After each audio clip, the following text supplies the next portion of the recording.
Hey there, welcome to Tech Helpline. I hope you all are doing well.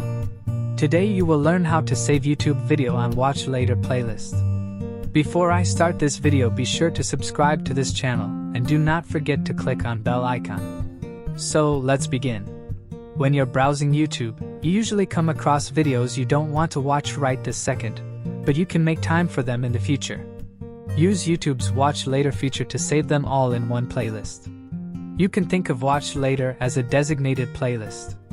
It has a special place in the Library tab, and it's usually easier to add a video to watch later than to add it to a playlist. You can add a video to watch later without even opening the video page. Just hover over a video thumbnail and then click on the Watch Later button. If you want to save YouTube video on Watch Later playlist, all you need to do is go to your web browser and type youtube.com in the search bar and hit enter.